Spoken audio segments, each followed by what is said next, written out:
السلام عليكم ورحمة الله وبركاته.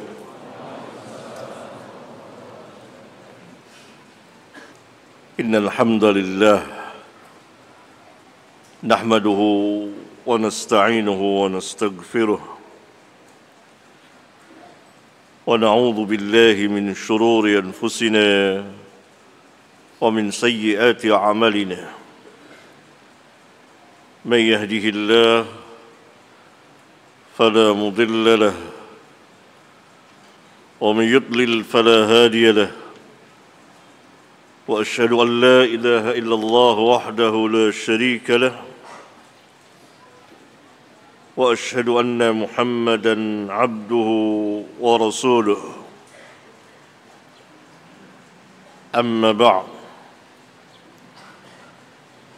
فإن خير الحديث كتاب الله،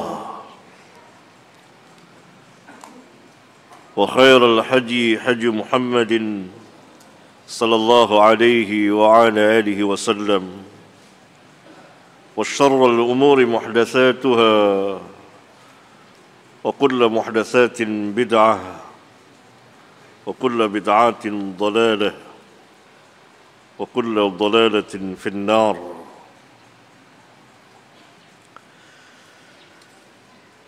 أيها الإخوة، saudara-saudara, ikhwan dan akhwat yang saya muliakan, yang berbahagia di dalam rahmat dan hidayah Allah Jalla Dzikruhu, pada pagi hari yang cerah ini kita lanjutkan kajian ilmiah kita insyaallah ta'ala dari kitab Syarah Aqidah Salaf, yakni penjelasan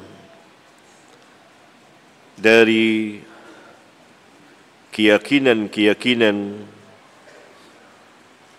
kaum salaf.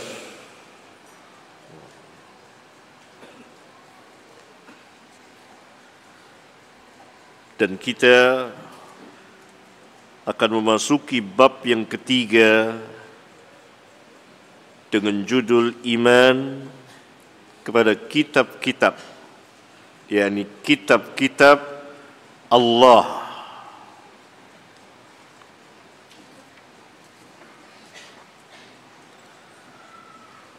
Dari akidah ke-54 sampai akidah 64. Secara ringkas berbicara mengenai keimanan kepada kitab-kitab Allah, seperti dalam akidah 54 kita beriman kepada kitab-kitab yang Allah turunkan kepada sebagian nabi dan rasulnya.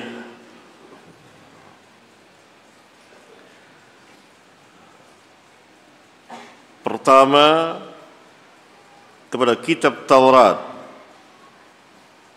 yang Allah turunkan kepada Musa alaihi salatu wassalam. Yang kedua, kepada kitab Zabur yang Allah turunkan kepada Nabi Daud alaihi salatu wassalam. Yang ketiga kepada Injil yang Allah turunkan kepada Nabi Isa alaihi salatu wassalam. Yang keempat kepada Al-Quran yang Allah turunkan kepada Nabi Muhammad alaihi salatu wassalam, dan juga suhuf, lembaran-lembaran yang Allah turunkan kepada Ibrahim dan Musa alaihimus salatu wassalam. Dalilnya selain hadis yang menjelaskan tentang arkanul iman, rukun iman dari hadis Jibril alaihi salam,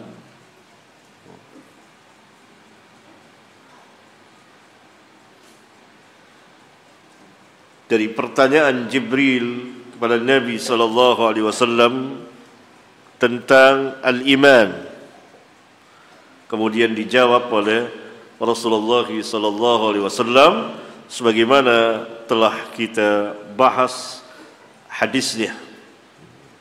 Kemudian berdasarkan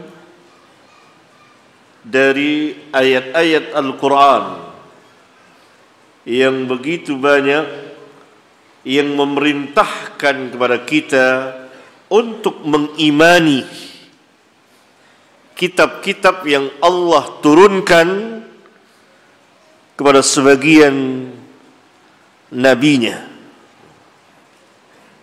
Di antaranya firman Allah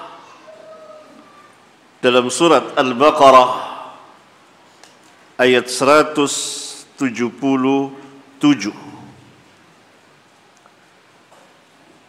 Laisal birra an tuwallu wujuhakum qibala al-masyriqi wal-maghribi walakinnal birra man amana billahi wal yawmil akhiri wal malaikati wal kitabi wan nabiyyin.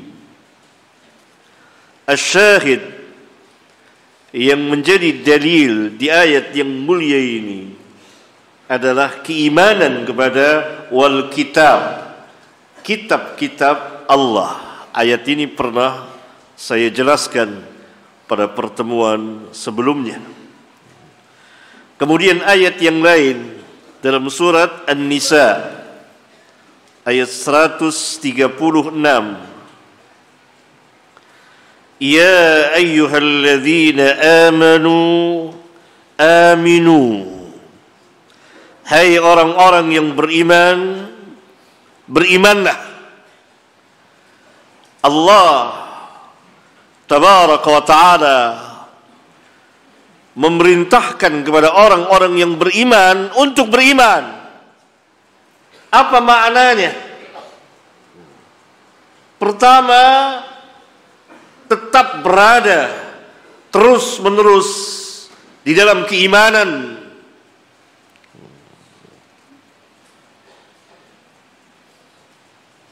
Ya ayyuhalladzina amanu aminu. Tetaplah kamu berada di dalam keimanan, jangan keluar dari keimanan. Dan yang kedua, mempertahankan keimanan itu, meningkatkan keimanan itu. Ini sama dengan ayat ihdinas siratal mustaqim. Ya Allah, tunjukilah kami jalan yang lurus. Jalan yang lurus adalah Islam. Dan kita telah berada di jalan yang lurus. Kenapa memohon kembali ihdinas siratal mustaqim? Maknanya adalah memohon hidayah, taufiq. Karena tidak setiap orang yang telah beriman pada Allah dan hari akhir dan seterusnya, dia menjalani keimanan itu. Ada kalanya dia melakukan kedurhakaan kepada Allah dan Rasul-Nya.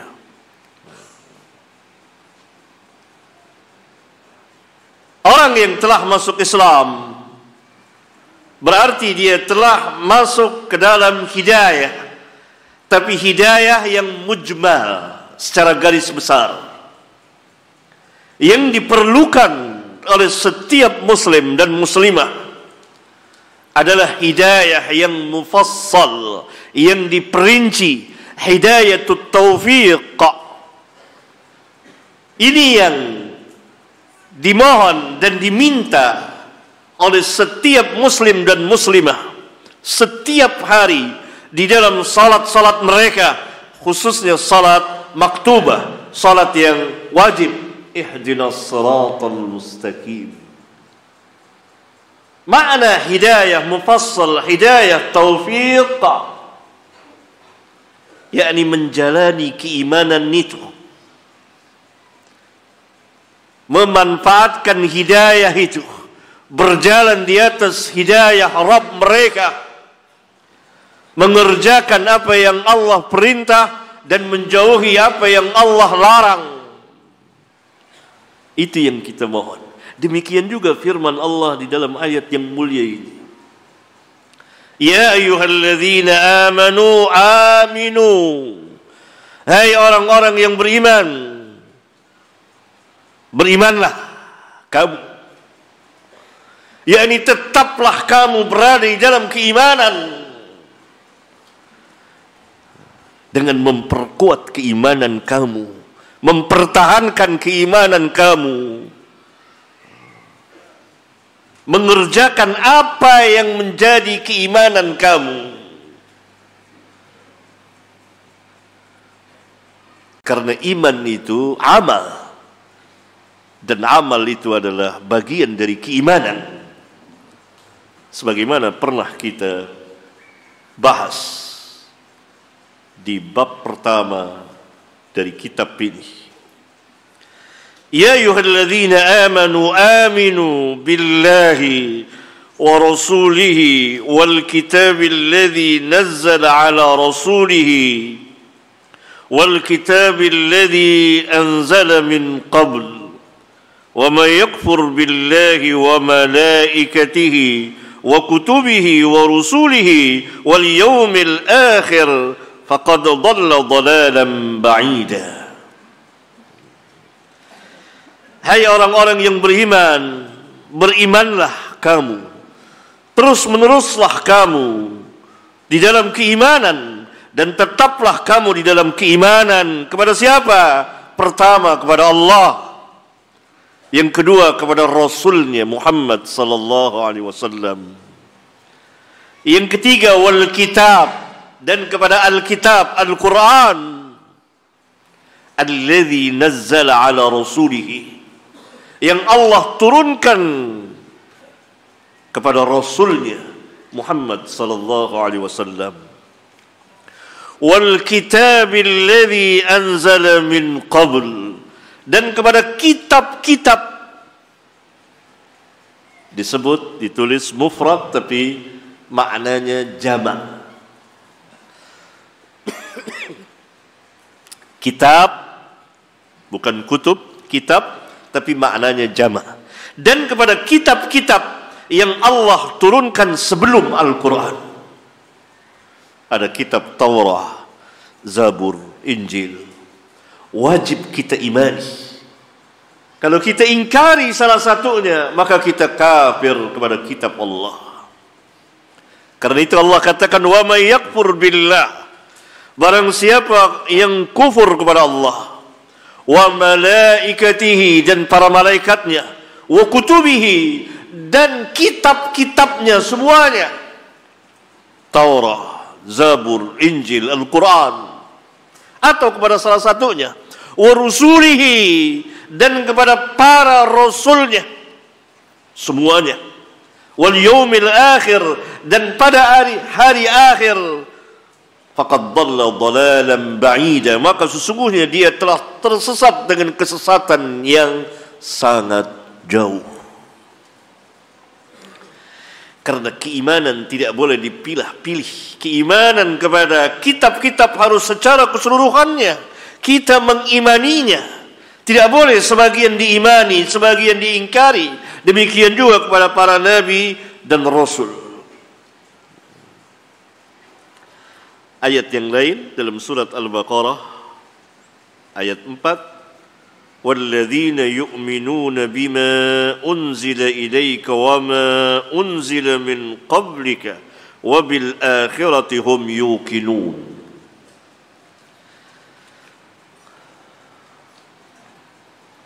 Sifat orang-orang mukmin yang bertakwa,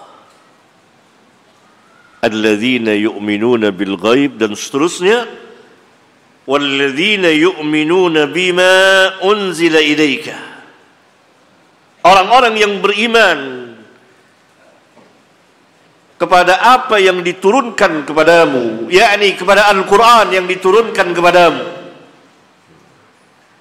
Wa ma unzila min qablika, dan apa yang diturunkan sebelummu, yang Allah turunkan sebelum Rasulullah sallallahu alaihi wasallam, kitab yang Allah turunkan sebelum Allah Subhanahu wa taala mengutus Rasulullah sallallahu alaihi wasallam dan menurunkan kitab Al-Qur'an kepada beliau. Kitab yang sebelum beliau, sebelum turunnya Al-Qur'an, wajib diimani. Wabil akhirati hum yuqinun, dan mereka adalah orang-orang yang yakin akan adanya hari akhirat. Dan Allah Subhanahu wa taala dalam surat Al-An'am ayat 19 berfirman kepada Rasulullah sallallahu alaihi wasallam, wa uhiya ilayya hadzal qur'anu liunzirakum bihi wa man balag. Dan Al-Qur'an ini diwahyukan kepadaku. Al-Qur'an ini diwahyukan kepadaku supaya dengan Al-Quran ini aku memberi peringatan kepada kamu dan kepada orang-orang yang sampai Al-Quran kepada mereka. Ayat ini tegas bahwa Allah lah yang menurunkan Al-Quran kepada Rasulullah sallallahu alaihi wasallam. Tujuannya apa? Liunzirakum bihi,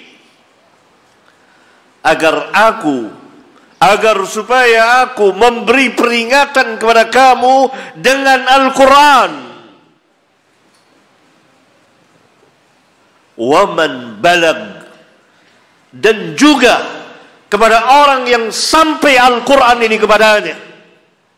Ayat yang mulia ini membatalkan dan menghancurkan tuduhan dari orang-orang kufar yang mengatakan bahwa Rasulullah sallallahu alaihi wasallam hanya diutus khusus untuk bangsa Arab, tidak kepada bangsa-bangsa yang lain. Maka ayat ini bersama ayat-ayat yang lain menghancurkan, membinasakan perkataan mereka, membatalkan hujjah mereka bahwa Rasulullah sallallahu alaihi wasallam diutus tidak hanya kepada penduduk Makkah, tidak hanya kepada bangsa Arab, tapi juga kepada seluruh umat manusia. Karena Allah tabaraka wa ta'ala berfirman kepada beliau, wa uhiya ilayya hadzal qur'anu liunzirakum bihi wa man balag. Asyahid yang menjadi penunjukan dalil adalah wa man balag, kepada siapa saja manusia yang sampai Quran kepadanya.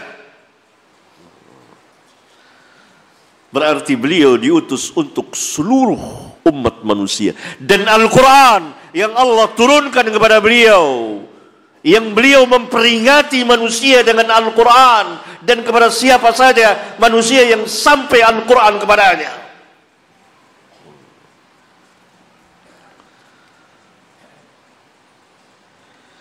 Kemudian firman Allah dalam surat Al-Insan ayat 23, Inna nahnu nazzalna 'alaikal Qur'ana tanzila.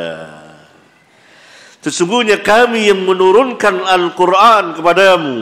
Lagi-lagi Allah Subhanahu wa ta'ala mengulang-ulang, kami yang menurunkan, kami yang menurunkan, kami yang mewahyukan bahwa Al-Quran ini memang benar adanya, hak kalamullah, firman Allah yang Allah wahyukan kepada hamba dan rasulnya. Inna nahnu nazzalna 'alaikal Qur'an tanzila. Sesungguhnya kami yang menurunkan kepadamu Al-Quran dengan atau secara berangsur-angsur, bertahap. Kemudian ayat dalam surat Al-Naml ayat 6, wa innaka latulaqqal Qur'ana min ladun hakimin alim. Diulang lagi bahwa sesungguhnya engkau, yakni hai Muhammad, maksudnya wa innaka latulaqqal Qur'an, sungguh telah diberikan kepadamu Al-Quran. Dari siapa? Dari manusiakah? Tidak. Min ladun hakimin alim, dari yang maha hakim, yang maha bijaksana, lagi maha mengetahui. Min ladun hakimin alim.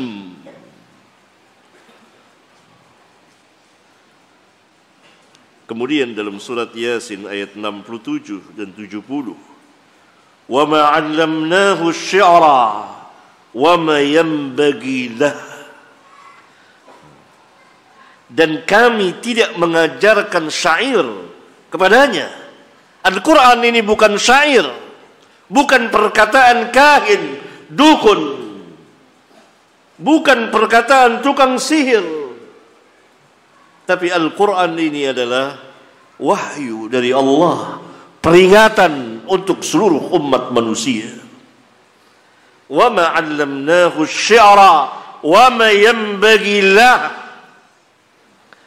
Dan kami tidak mengajarkan syair kepadanya, yakni kepada Nabi Muhammad SAW. Dan memang bersyair itu tidak layak baginya. Karena itu Nabi yang mulia alaihi salatu wassalam tidak cakap, tidak pandai dalam bersyair. Karena kalau beliau seorang ahli syair, nanti manusia akan menuduh beliau bahwa Al-Quran ini adalah syair-syair beliau. Allah tegaskan wa ma yanbaghi lah, yakni beliau memang tidak layak, tidak cakap bersyair itu. Dan Al-Quran ini bukan syair, bait-bait syair yang dibuat oleh manusia, tetapi in huwa illa dzikru wa Qur'anun mubin. Al-Quran ini tidak lain melainkan zikron, yakni merupakan pelajaran dan kitab yang memberikan yang jelas sekali. Quran, bacaan yang jelas sekali, terang, nyata, yakni tidak ada kesamaran. Liyunzira man kana hayyan wa yahiqqal qawlu 'alal kafirin. Supaya ia Al-Quran, liyunzira, bisa diterjemahkan dia, ia ini adalah Al-Quran atau Rasulullah sallallahu alaihi wasallam, karena sama saja Rasulullah sallallahu alaihi wasallam memberi peringatan, Al-Quran memberi peringatan. Liyunzira Rasulullah sallallahu alaihi wasallam memberi peringatan dengan Al-Quran, dan Al-Quran diturunkan kepada Rasulullah sallallahu alaihi wasallam liyunzira man kana hayyan, agar Al-Quran ini memberi peringatan kepada orang-orang yang hidup.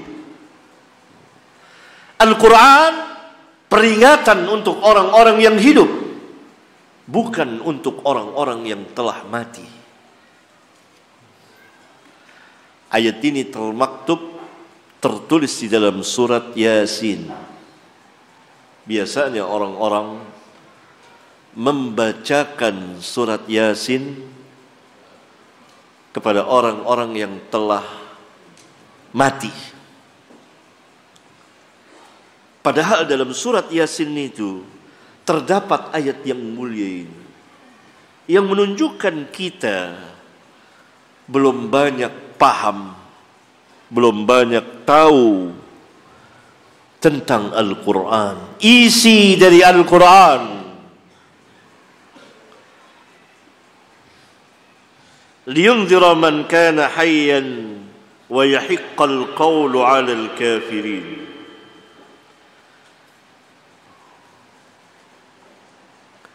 Barangkali mereka berdalil dengan hadis Iqra'u Yasin ala mautakum. Bacakan Yasin kepada, diterjemahkan orang yang telah mati di antara kamu. Padahal lafaz mautakum adalah orang yang hampir mati, bukan telah mati. Hadis ini dikeluarkan oleh Al-Imam Ahmad dan Abu Daud dan lain-lain, tetapi sanadnya dhaif karena sebagian perawinya tidak dikenal diri atau keadaannya, atau dalam istilah para muhadditsin majhul.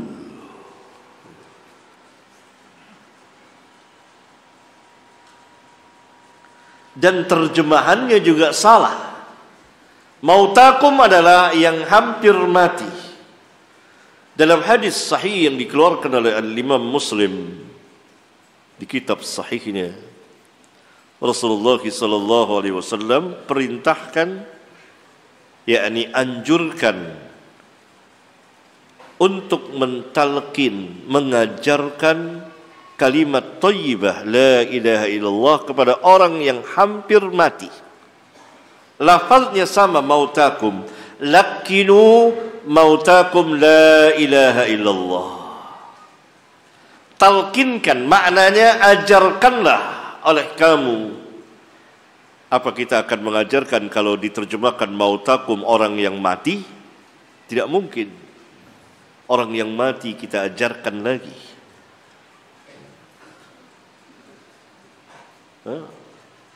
Barangkali akan ada orang yang berdalil tentang hadis talqin, orang yang sudah dikubur ditalqinkan.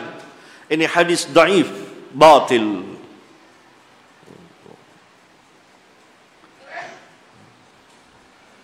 Lakinu mautakum la ilaha illallah. Ajarkan orang yang hampir mati di antara kamu kalimat la ilaha illallah. Berarti selama ini sebagian dari kaum muslimin telah mengamalkan dua kesalahan. Kesalahan pertama beramal dengan hadis dhaif. Kesalahan yang kedua, salah dalam menerjemahkan mautakum dari orang yang hampir mati, tapi diterjemahkan telah mati. Lebih dari itu, ayat Al-Quran liyunzira man kana hayyan, jelas dan tegas bahwa Al-Quran bacaan untuk orang yang hidup. Karena hanya orang yang hidup yang dapat menerima, mendengar peringatan dan pelajaran itu. Adapun orang yang telah mati telah selesai. Idza matal insanu inqata'a amaluhu illa min thalath. Apabila manusia mati, kata Nabi sallallahu alaihi wasallam dalam hadis sahih yang dikeluarkan oleh Al-Imam Muslim, terputuslah seluruh amalnya, selesai. Kecuali 3 perkara. Saya kira antum telah hafal hadisnya.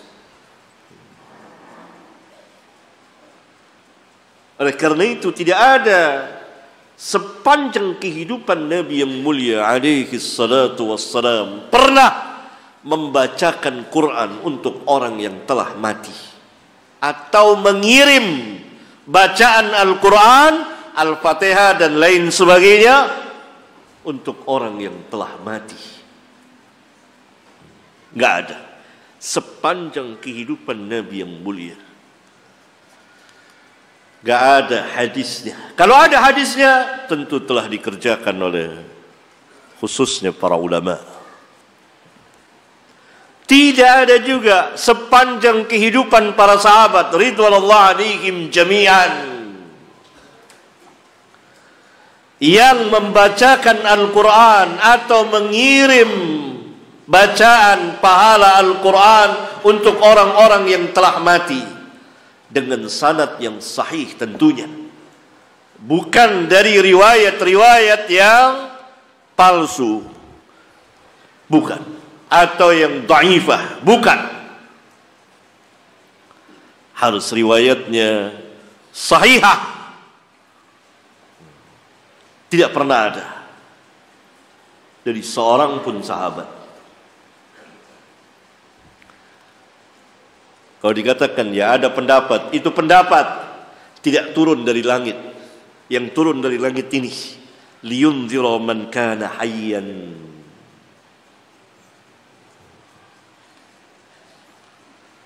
Salah satu kelemahan kaum muslimin, mereka membacakan Al-Quran untuk orang-orang yang telah mati, mengirim bacaan Al-Quran untuk orang-orang yang telah mati.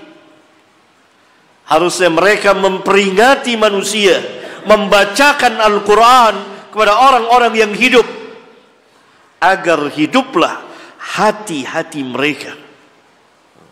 Karena mengijabahkan panggilan Rasul adalah untuk menghidupkan kita, yakni hakikat kehidupan di dunia ini adalah orang-orang yang mengijabahkan Rasul.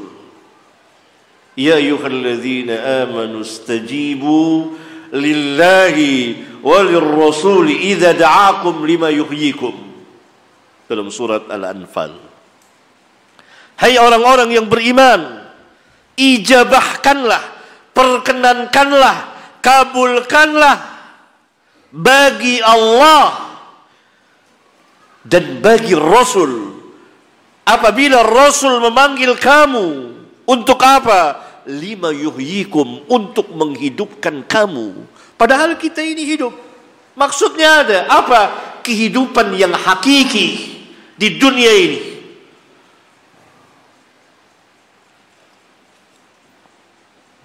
Agar hidup hati-hati kita.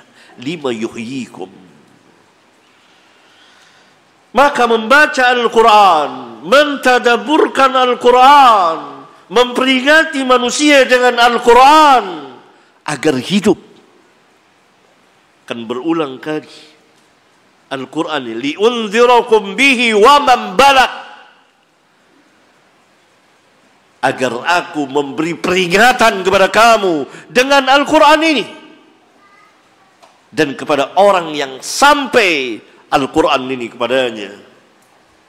Gak disebut orang mati di sini. Ini orang hidup semuanya. Gak ada orang mati.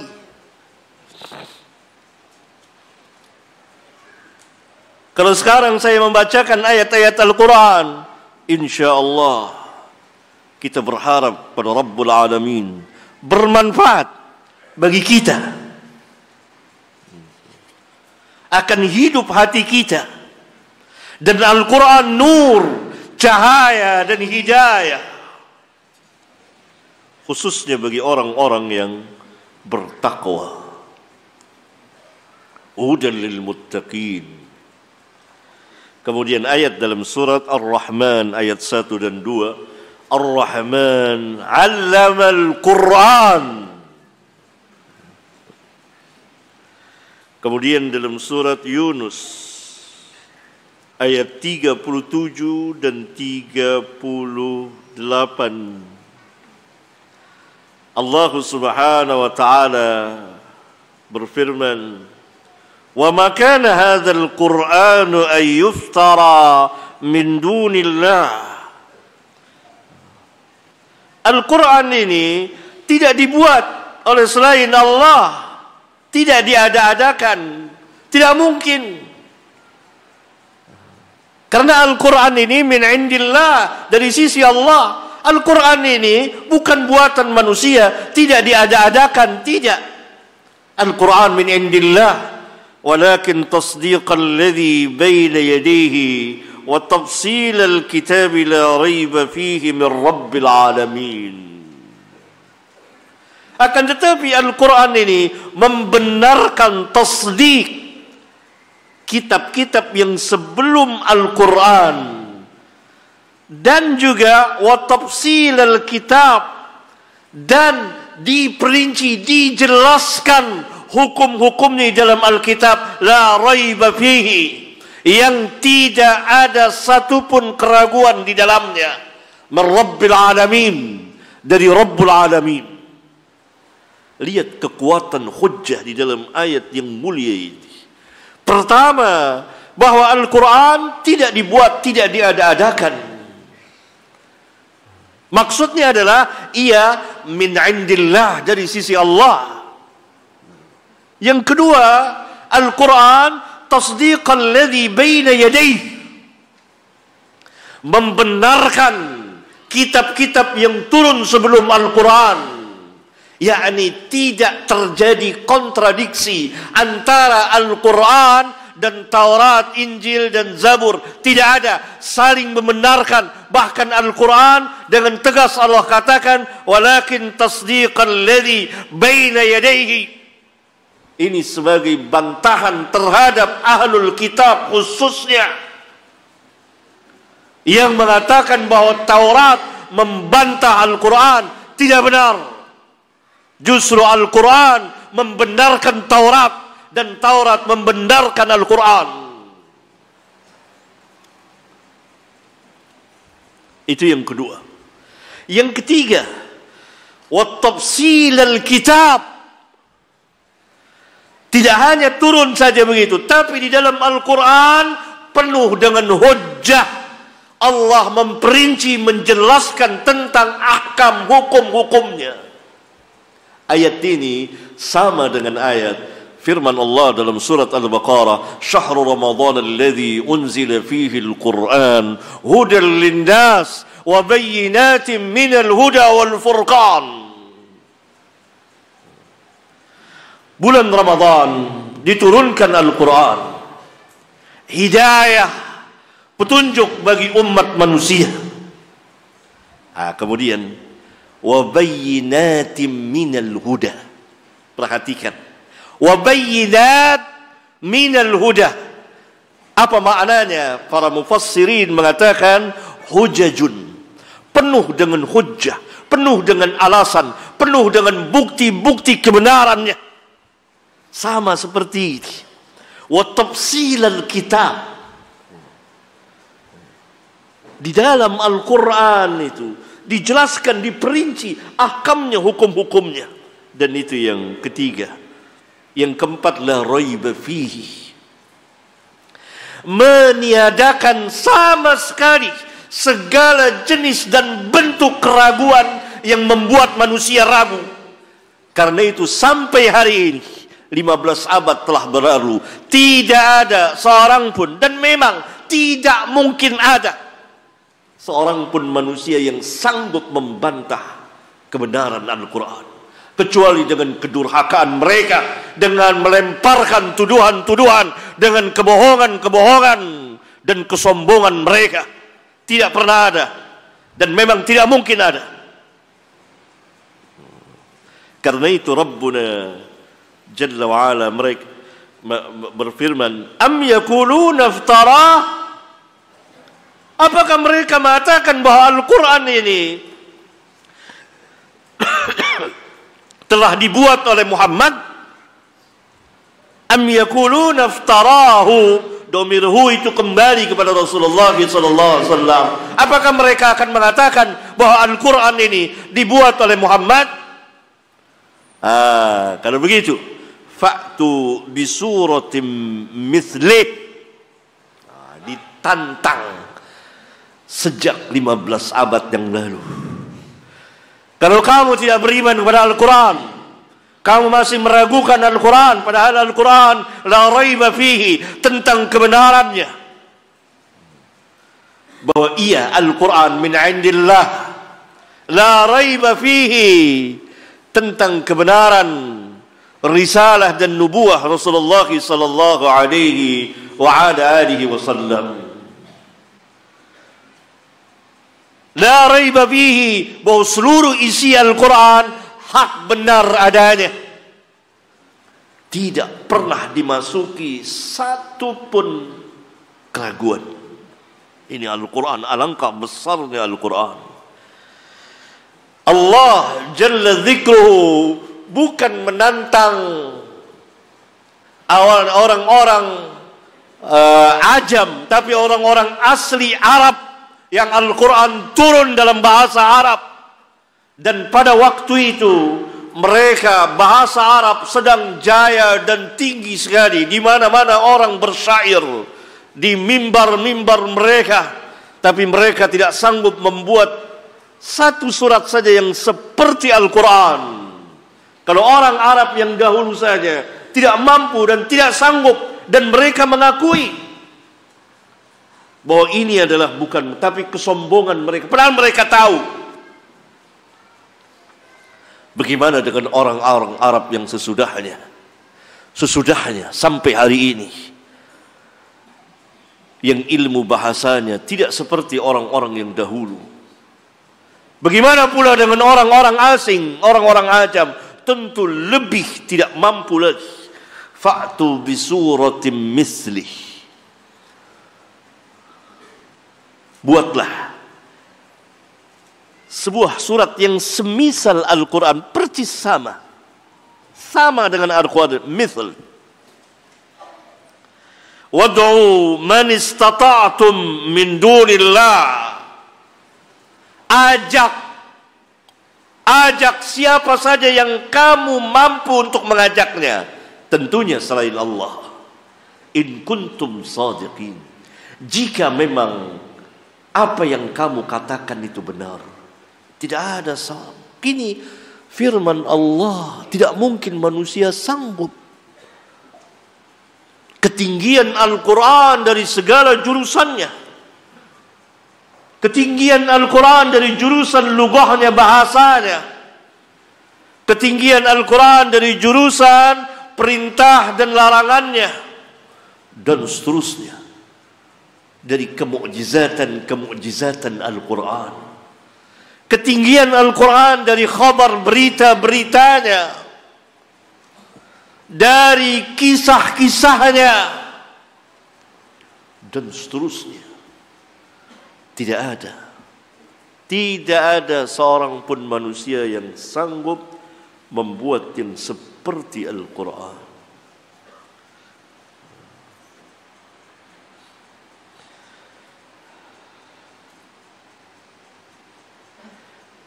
Kemudian surat Yunus lagi ayat 15, wa idza tutla alaihim ayatuna bayyinat qala alladhina la yarjuna liqa'ana qala alladhina la yarjuna liqa'ana a'ti bi qur'anin ghairi hadha aw baddil qul ma yakunu li an ubaddilahu min tilqa'i nafsi in attabi'u illa ma yuha ilayya inni akhafu in asaitu rabbi 'adzab yawmin 'adzim. Kemudian juga dalam surat Yusuf ayat 1, 2 dan 3, Alif Lam Ra, tilka ayatul kitabil mubin.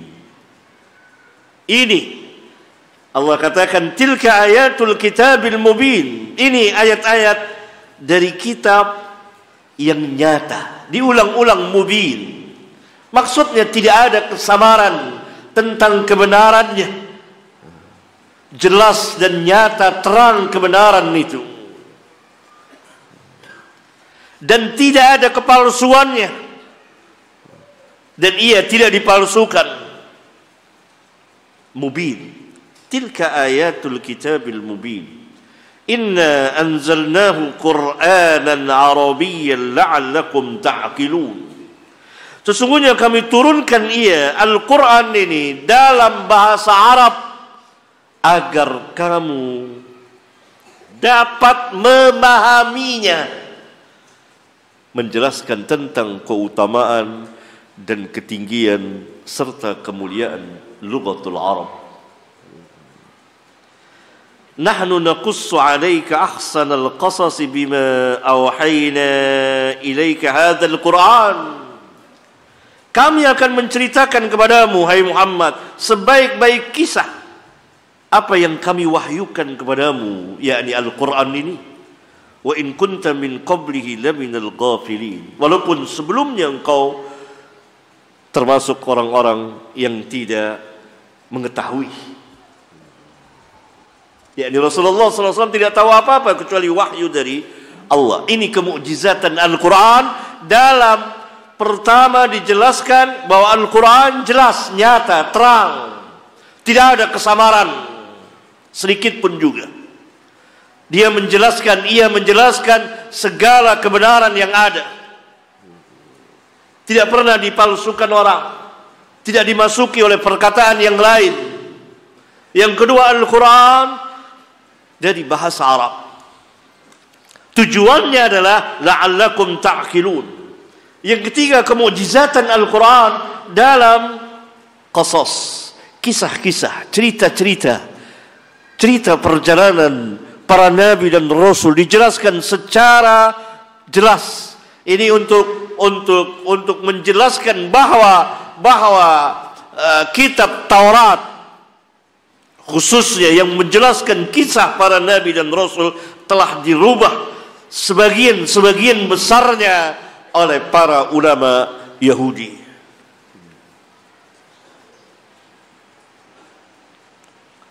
Dan seterusnya. Itu akidah ke-54. Yang pertama, kewajiban beriman kepada kitab-kitab yang Allah Subhanahu wa ta'ala turunkan. Karena seluruh kitab-kitab itu hidayah dan nur bagi manusia. Taurat pada zamannya, sebelum datang Injil, kemudian Injil pada zamannya sebelum datang Al-Quran, kemudian Al-Quran Al-Karim. Akidah ke-55, kita beriman dengan nama-nama dari kitab-kitab tersebut seperti Taurat, Zabur, Injil dan Quran.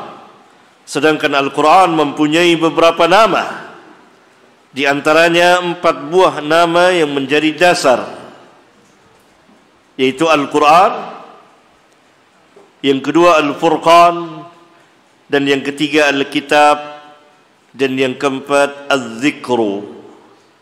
Adapun nama-nama yang selain dari 4 macam nama ini adalah merupakan sifat bagi Al-Quran, sebagaimana telah diterangkan oleh Imam Ibnu Jarir At-Tabari di muqaddimah tafsirnya.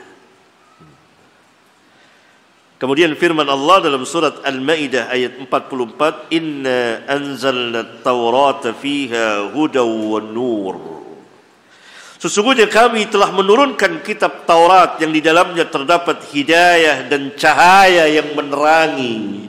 Andai orang-orang Yahudi, Bani Israel secara umum beriman kepada Taurat dengan sebenar-benar keimanan, dan mereka tidak melakukan tahrif, perubahan, maka mereka akan mendapat hidayah. Tapi sebagian mendapat hidayah, sebagian lagi kufur. Firman Allah dalam surat Al-Qasas, وَلَقَدْ آتَيْنَا مُوسَى الْكِتَابَ مِنْ بَعْدِ مَا أَهْلَكْنَا الْقُرُونَ الْأُولَى basaira lin-nasi wa hudaw wa rahmatan la'allahum yatadhakkarun. Dan sesungguhnya kami telah berikan kepada Musa Alkitab, yakni kitab Taurat, sesudah kami binasakan umat-umat yang terdahulu. Dan Taurat itu adalah basaira linnas, penerangan yang menerangi, yang memberikan cahaya bagi manusia, yakni Bani Israel. Lafaz am linnas untuk manusia, tapi maksudnya adalah khusus, yaitu Bani Israel. Karena Taurat diberikan, diturunkan Allah kepada Musa, dan Musa hanya diutus kepada Bani Israel, tidak untuk seluruh umat manusia. Karena itu basaira linnas adalah lafzul am, lafaz yang am, tapi yang dimaksud adalah bersifat khusus. Wahudan, dan sebagai hidayah Taurat itu, warahmatan, dan rahmat, la'allahum yatadhakkarun, agar mereka ingat akan nikmat Allah, lalu mereka mensyukurinya dan tidak mengingkari nikmat-nikmat Allah itu. Karena ingat itu, ingat dari kesalahan, kemudian melakukan ketaatan. Kemudian firman Allah dalam surat Al-Maidah ayat 46, wa qaffayna ala atharihim bi'isa ibn Maryam musaddiqan lima bayna yadayhi min at-Taurah wa atainahu al-Injila fihi hudaw wa nur wa musaddiqan lima bayna yadayhi min at-Taurati wa hudaw wa maw'izatan lil muttaqin. Dan kami iringi mereka, yakni nabi-nabi dari Bani Israel, dengan kenabian dan kerasulan Isa bin Maryam sesudah Musa, yang membenarkan kitab yang sebelumnya, yaitu kitab Taurat. Wa qaffayna ala atharihim, dan kami iringi mereka, yakni Allah Subhanahu wa taala senantiasa mengutus para nabi dari kalangan Bani Israel. Mati seorang nabi digantikan oleh nabi yang lain terus sampai kepada Isa bin Maryam alaihimus salatu wassalam. Dan kepada Isa diberikan Injil. Isa sendiri membenarkan Taurat dan tidak mengingkari Taurat. Wa atainahu al-Injil, dan kami berikan kepada Isa Injil, fihi huda wa nur. Di dalam Injil itu ada hidayah dan cahaya. Wa musaddiqan lima baina yadayhi min at-Taurati, dan membenarkan apa yang ada di dalam Taurat, yakni Injil itu membenarkan Taurat. Wa huda wa mau'izatan lil muttaqin, sebagai hidayah dan pelajaran bagi orang-orang yang bertakwa. Itu Taurat dan Injil yang Allah turunkan asli kepada Musa dan kepada Isa. Keduanya merupakan hidayah, merupakan mau'izah, merupakan yakni rahmat, merupakan nur. Kemudian sebagian manusia telah melakukan perubahan terhadap kedua kitab tersebut. Kemudian firman Allah dalam surat At-Taubah ayat 111, Inna Allah ashtara minal mu'minina anfusahum wa amwalahum bi anna lahumul jannah. Sesungguhnya Allah telah membeli dari orang-orang yang beriman diri-diri mereka dan harta-harta mereka bahwa mereka akan mendapat surga. Mengapa? Allah katakan yuqatiluna fi sabilillah. Mereka berperang di jalan Allah. Fayaqtuluna wa yuqtalun. Mereka membunuh dan dibunuh. Wa'dan 'alaihi haqqan fit Taurati wal Injili wal Qur'an. Janji yang benar, yakni dari Allah, termaktub dalam Taurat dan Injil dan Quran. Janji itu ada dalam Taurat, dalam Injil dan dalam Al-Quran. Wa man awfa bi ahdihi min Allah. Bukankah tidak ada yang lebih menepati janjinya selain dari Allah? Enggak ada. Fastabshiru bi bai'ikumul ladzi bay'tum bih. Bergembiralah. Maka bergembiralah dengan jual beli yang telah kamu lakukan itu. Dan itulah wadzalika huwal fawzul azim. Kemenangan, keberuntungan yang sangat besar sekali. Ya?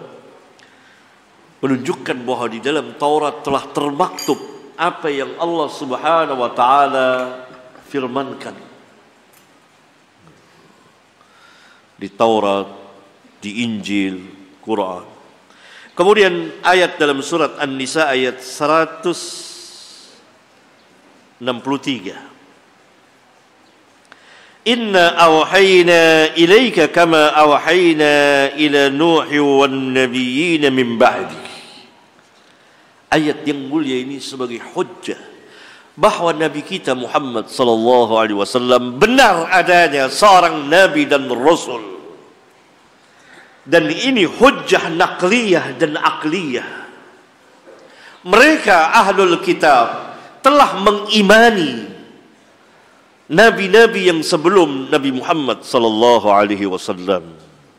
Mengimani Nuh, mengimani Ibrahim dan seterusnya.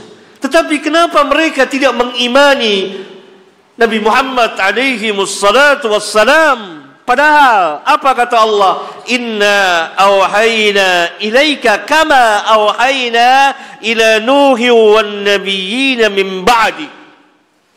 Sesungguhnya kami telah mewahyukan kepadamu sama sebagaimana kami telah mewahyukan kepada Nuh dan para nabi yang setelah Nuh. Nah, kalau kamu beriman kepada Nuh, kenapa tidak beriman kepada Muhammad? Padahal wahyu yang kami wahyukan kepada Nuh dan kepada nabi-nabi yang setelah Nuh sama dengan wahyu yang kami wahyukan kepada Muhammad. Ini hujjah tidak terbantahkan dan hujjah yang sangat-sangat kuat sekali. Bahwa Nabi kita yang mulia alaihi salatu wassalam benar adanya seorang nabi dan rasul, dan ia termaktub di dalam Taurat, Zabur dan Injil sampai pada hari ini. Hanya namanya telah dihapus, tapi sebagian ayatnya tetap termaktub di situ. Karena Allah akan menegakkan hujjah sepanjang zaman ini. Wa auhayna, Allah katakan lagi, wa auhayna ila Ibrahim wa Ismail wa Ishaq wa Yaqub wal asbat wa Isa wa Ayyub wa Yunus wa Harun wa Sulaiman. Beberapa nabi disebut oleh Allah, dan kami pun mewahyukan kepada Ibrahim, kepada Ismail, kepada Ishaq, kepada Yaqub dan kepada al-asbat. Ada yang mengatakan al-asbat anak-anak Nabi Yaqub, atau dia dari kalangan Bani Israel, dan kepada Isa, kepada Ayyub, kepada Yunus, kepada Harun, kepada Sulaiman. Wa ataina Dawud zabura, dan kami berikan kepada Daud kitab Zabur. Adapun nama-nama dari Al-Quran yang 4 tadi, namanya Al-Quran telah disebutkan berulang kali dalam Al-Quran Kedua namanya Al-Furqan. Allah Subhanahu wa taala berfirman dalam surat Al-Furqan namanya, Tabarakalladzi nazzala al-furqana 'ala 'abdihi liyakuna lil 'alamin nadhira. Maha berkat Allah yang telah menurunkan Al-Furqan. Makna Al-Furqan, Al-Quran adalah yang membedakan antara yang hak dengan yang batil. Dzalikal kitabu la raiba fihi hudan lil muttaqin. Kemudian yang ketiga namanya Al-Kitab disebut berulang kali. Kemudian yang keempat namanya Az-Dzikru. Allah Subhanahu wa taala berfirman, Inna nahnu nazzalna adz-dzikra wa inna lahu lahafizun.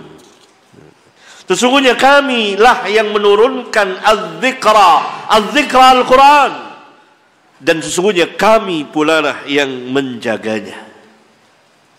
Kemudian akidah ke-56, kita beriman dan membenarkan kitab-kitab yang sebelum Al-Quran seperti Taurat, Zabur dan Injil. Akan tetapi kita tidak boleh dan tidak diperintah mengamalkannya. yakni mengamalkan Taurat, Zabur dan Injil. Mengapa? Karena dua sebab. Sebab pertama, karena kitab-kitab tersebut sebagian besarnya telah diubah oleh tangan-tangan kotor manusia. Dan mereka juga mengakui, yakni orang-orang alim di antara mereka tahu ini telah terjadi perubahan secara besar-besaran. Sebab kedua, diturunkannya Al-Quran sebagai penghapus kitab-kitab tersebut, kecuali kalau ada keterangan dari Allah dan Rasulnya yang membolehkan kita untuk mengamalkannya. Di antara dalilnya adalah bahwa kitab-kitab Taurat, Zabur dan Injil telah dirubah oleh sebagian manusia. Begitu banyak ayat-ayatnya dihilangkan, diganti oleh yang lain. Begitu banyak ayat-ayatnya yang maknanya ditafsirkan telah dirubah dari apa yang dimaksud oleh Allah yang menurunkan kitab Taurat, Zabur dan Injil. Ada 4 buah ayat di antaranya yang sangat tegas jelas di dalam Al-Quran. Saya bawakan di sini yang menjelaskan bahwa Taurat, Zabur dan Injil telah dirubah oleh manusia sebagian besarnya. Ayat yang pertama dalam surat Al-Baqarah ayat 75. Allah tabaraka wa ta'ala berfirman, afatatma'una ay yu'minu lakum. Apakah kamu masih mengharapkan orang-orang Yahudi itu percaya kepada kamu, beriman kepada kamu, percaya kepada kamu? Masihkah tumbuh harapan di hati kamu bahwa orang-orang Yahudi itu akan percaya kepada kamu, padahal mereka selamanya tidak percaya kepada kamu? Padahal waqad kana fariqum minhum, padahal segolongan dari mereka, tidak semuanya, segolongan ini adalah orang-orang yang ahlinya para ulama, yasma'una kalam Allah, mendengar kalam Allah. Taurat disebut kalam Allah. Ini salah satu ayat dari sekian banyak ayat yang menjelaskan bahwa kitab-kitab Allah itu dari firman-firman Allah adalah kalamullah. Taurat, Zabur, Injil dan Al-Quran adalah kalamullah, bukan makhluk. Allah katakan yasma'una kalam Allah, padahal segolongan dari mereka mendengar kalamullah. Kalamullah yang dimaksud di sini adalah kitab Taurat, tahu kebenaran isinya yang membenarkan risalah dan nubuah dan risalah Nabi kita yang mulia Muhammad sallallahu alaihi wasallam. Ada di situ. Thumma, kemudian kata Allah, perhatikan baik-baik, lihat ayatnya. Thumma yuharrifunahu. Kemudian mereka melakukan tahrif, perubahan lafaz dan makna. Tegas dirubah sama para ulama Yahudi ini. Taurat. Min ba'di ma aqaluhu. Lanjutan ayatnya lebih tegas lagi. Sesudah mereka tahu, mengerti. Mereka paham bahwa yang mereka rubah itu adalah kebenaran. Paham, mereka mengerti Muhammad ini sallallahu alaihi wasallam adalah seorang nabi dan rasul yang termaktub sejak ribuan tahun yang lalu ketika turun Taurat ini. Namanya, sifatnya, dan sifat-sifat pengikutnya, orang-orang yang menyertainya, yaitu para sahabat ridwanullah alaihim jami'an. Selanjutnya Allah katakan lebih tegas, jelas lagi bahwa perbuatan mereka itu dengan disengaja, atas kesadaran mereka, wahum ya'lamun, dan mereka tahu. Karena itu, masihkah ada harapan bagi kamu untuk agar orang-orang Yahudi itu percaya kepada kamu, padahal mereka telah merubah Taurat?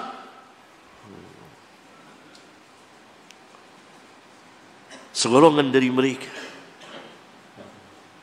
orang Yahudi, ini beragam. Ada yang khusus ulamanya kerjanya merubah-rubah Taurat, Zabur, Injil. Ada yang kerjanya menulis kitab, lalu dikatakan ini kitab Allah dengan tangan-tangan mereka. Ini dalil pertama. Dalil kedua, ayat yang kedua dalam surat An-Nisa ayat 46. Minal ladzina hadu yuharrifuna al-kalima an mawadhi'ihi. Yaitu orang-orang Yahudi. Minal ladzina hadu, min lil jinsi, untuk memberikan jenis penjelasan yang merubah Taurat, Zabur dan Injil itu orang-orang Yahudi. Yuharrifuna al-kalima an mawadhi'ihi. Mereka telah merubah perkataan dari tempat-tempatnya. Di Taurat, di tempat firman Allah di sini, Allah berfirman begini, lalu diganti oleh mereka, tahrif, dihapus, diganti dengan yang lain atau dihilangkan. Begitu. Ini ayat yang kedua. Ayat yang ketiga dalam surat Al-Maidah ayat 13. Lafaznya hampir sama. Yuharrifunal kalima am mawadhi'ihi. Mereka, yakni orang-orang Yahudi tadi, telah merubah perkataan dari tempat-tempatnya. Ayat yang keempat sama dalam surat Al-Maidah. Yuharrifunal kalima min ba'di mawadhi'ihi. Mereka telah merubah perkataan dari tempat-tempat asalnya. Yakni mereka merubah Taurat, Zabur dan Injil.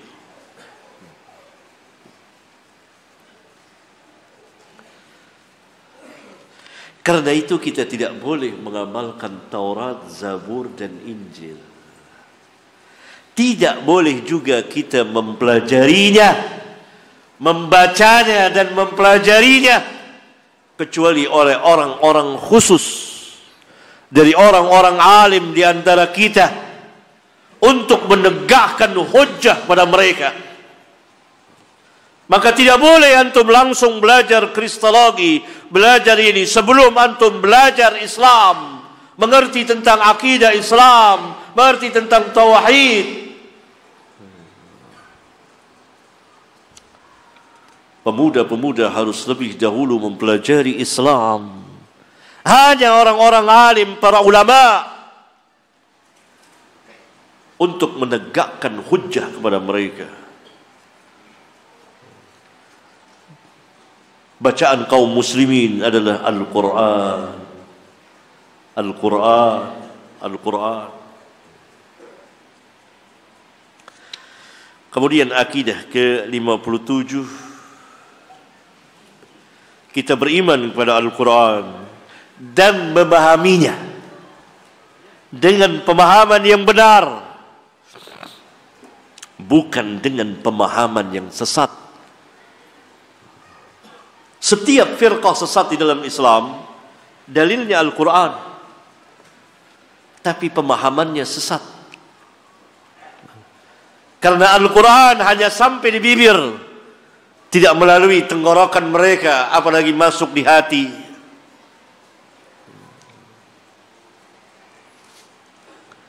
Kita beriman kepada Al-Quran dan memahaminya dengan pemahaman yang benar, yaitu mengikuti pemahaman para sahabat dan tabi'in. Kemudian mengamalkannya dan mendakwakannya jika kita alim dan tahu, berilmu. Ini telah saya jelaskan di muqaddimah dan di akidah. Nanti akan di muqaddimah sudah, dan nanti akan diulang di akidah ke-81 sampai 85 dan 96 sampai 99 insyaallah taala. Sudah sebagian dijelaskan di muqaddimah dan nanti akan dibahas secara lebih luas di akidah 81 sampai dengan 85 dan 96 sampai 99. Kemudian akidah ke-58, kita beriman bahwa Al-Quran sebagai mukjizat Rasulullah sallallahu alaihi wasallam yang terbesar dari seluruh mukjizat para nabi dan rasul pertama, dan yang kedua dari seluruh mukjizat Rasulullah sallallahu alaihi wasallam. Rasulullah sallallahu alaihi wasallam diberikan mukjizat yang begitu banyak. Dan apa maksud mukjizat dan tentang kenabian tentu nanti akan kita bicarakan setelah kita berbicara tentang kitab, yakni keimanan kepada para nabi dan rasul. Ya Ustaz. Ustaz. Mati.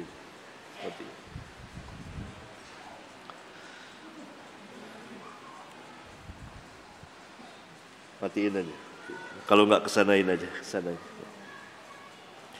58, akidah ke-58, kita beriman bahwa Al-Quran sebagai mukjizat Rasulullah SAW yang terbesar. Di antara dalilnya adalah An Abi Hurairah qala qala an-nabiy sallallahu alaihi wasallam. Perhatikan ini, ikhwan, akhwat, kalau yang punya kitabnya perhatikan. Ini hadis yang sangat agung sekali, sangat besar sekali, menjelaskan bahawa kepada para nabi Allah berikan mukjizat yang nanti manusia akan beriman. Salah satu jalan keimanan kepada para nabi dan rasul adalah dengan mukjizat itu. Mukjizat berbeda dengan sihir, pernah kita bahas ketika menyingkap tentang sihirnya para tukang sihir. Ma minal anbiya'i nabiyyun, tidak seorang pun nabi, berarti seluruh para nabi, illa u'tiya ma misluhu amana alaihi al-bashar, melainkan telah diberikan kepadanya satu atau beberapa mukjizat. Yani kadang-kadang Allah memberikan sebuah mukjizat atau dua atau tiga, bahkan kepada Musa Allah Subhanahu wa taala memberikan 9 mukjizat yang dengan sebab mukjizat itu maka manusia yang menyaksikannya akan beriman kepada nabi tersebut. Wa inna ma kana alladhi utitu wahyan, akan tetapi atau sesungguhnya yang diberikan kepadaku, yakni mukjizat yang diberikan kepadaku, sesungguhnya mukjizat yang terbesar yang diberikan kepadaku ialah wahyu, wahyan awhahu Allahu ilayya, yang Allah wahyukan kepadaku, fa arju an akuna aktsarahum tabi'an yaumal qiyamah. Maka dari itu aku berharap bahwa akulah yang terbanyak pengikutnya di antara mereka para nabi dan rasul pada hari kiamat.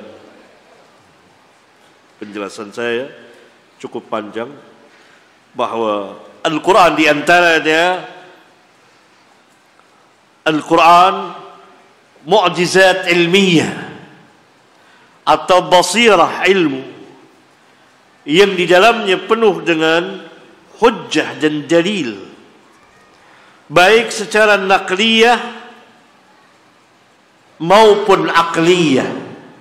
Yakni di dalam dalil-dalil nakliyah itu terdapat dalil-dalil akliyah, tidak sebagaimana yang dikatakan oleh kaum filsafat atau kaum mutakallimin bahwa di dalam dalil-dalil nakliyah tidak terdapat dalil-dalil akliyah.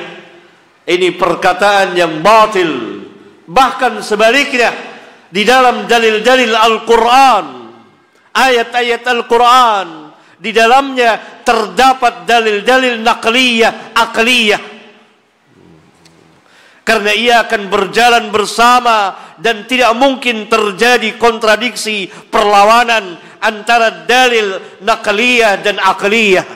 Karena itu kaum mutakallimin, kaum filsafat mencari dalil yang lain selain dalil Al-Quran, sehingga mereka mengatakan bahwa Al-Quran tidak cukup menegakkan hujjah, harus dengan dalil-dalil akal.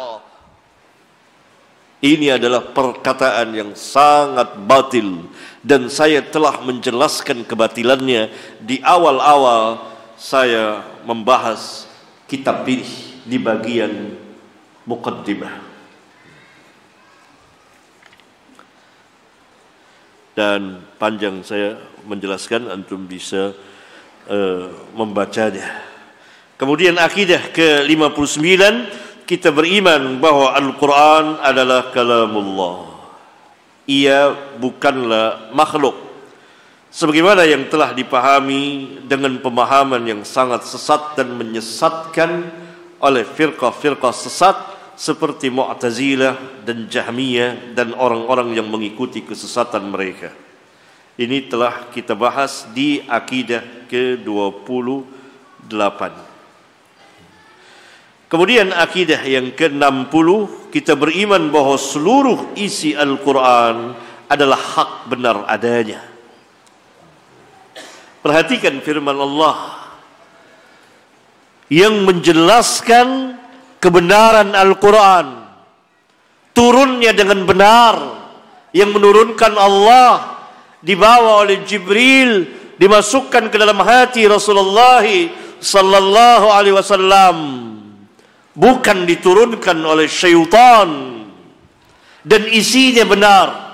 Ini makna firman Allah, ini maksud firman Allah. Qul ya ayyuhan nasu qad ja'akumul haq. Katakanlah hai Muhammad, hai manusia, sesungguhnya telah datang kepada kamu kebenaran Al-Quran. Ini kemudian Allah berfirman, itu surat Yunus ayat 108. Kemudian Allah Subhanahu wa taala berfirman dalam surat Al-Isra ayat 105, "Wa bil haqqi anzalnahu."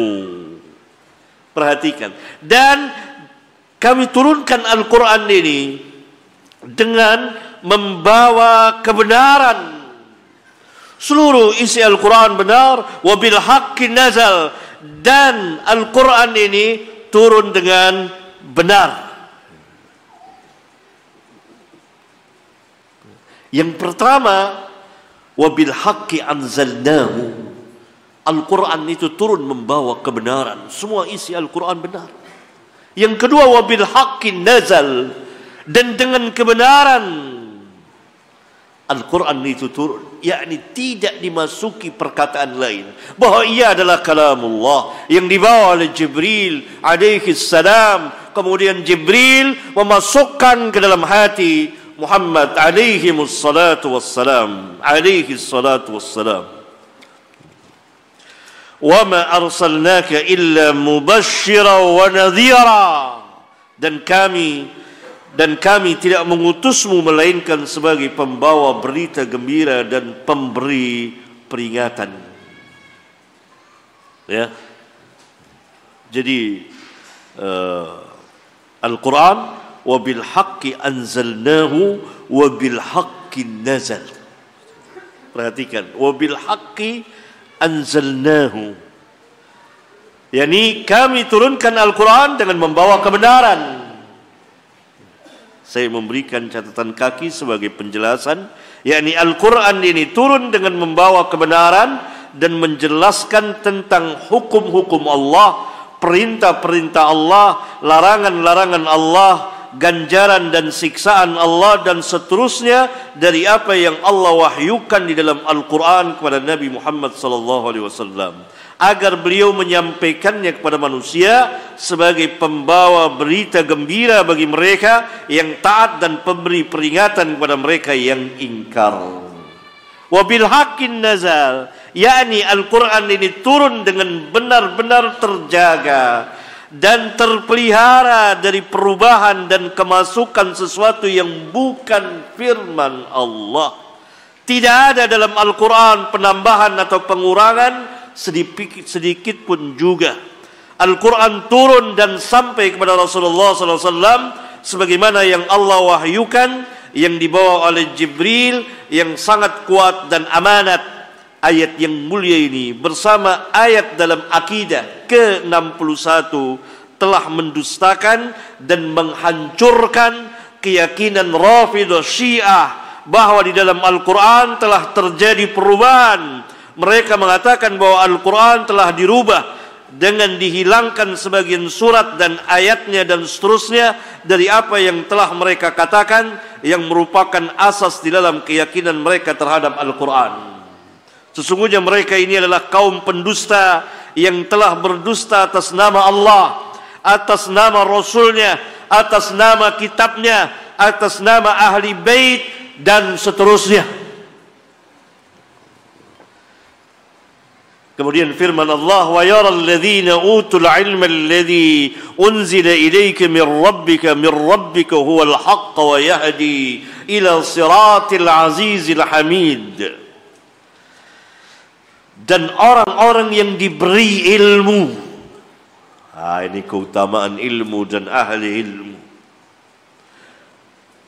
mengetahui, yara,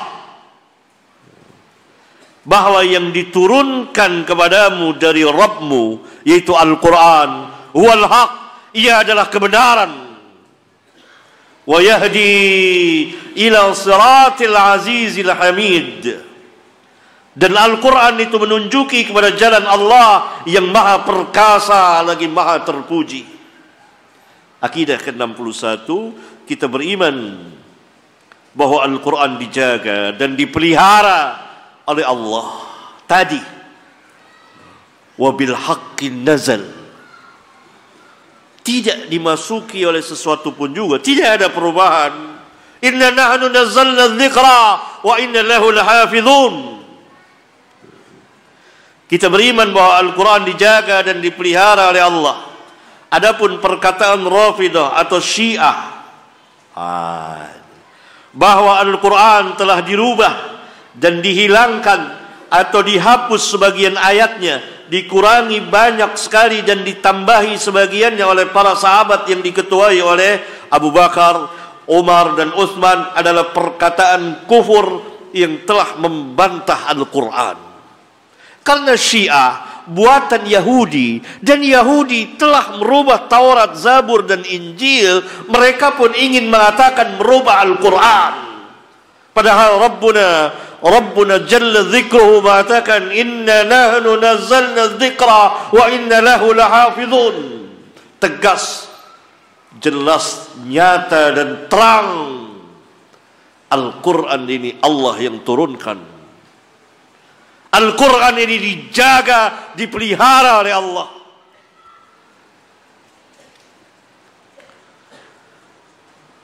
Para pendeta Nasrani mendengar perkataan Syiah pada abad-abad yang lalu, pada abad ke-3, ke-4, ke-5.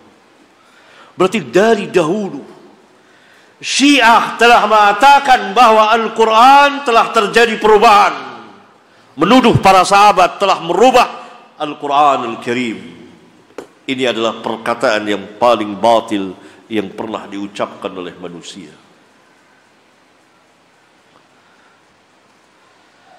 Lalu sebagian pendeta Nasrani pernah datang kepada Al-Imam Ibn Hazm di Andalus,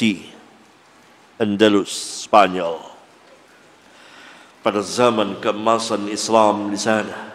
Ibn Hazm Al-Imam rahmatullahi alaih hidup pada abad ke-5 Hijriyah.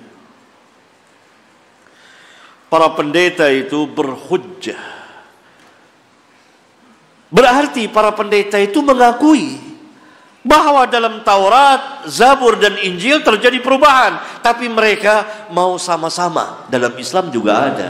Kalau dalam kami ada, Islam juga ada. Sama-sama kitab kita telah terjadi perubahan. Mereka mau, para ulama Islam mengakui juga.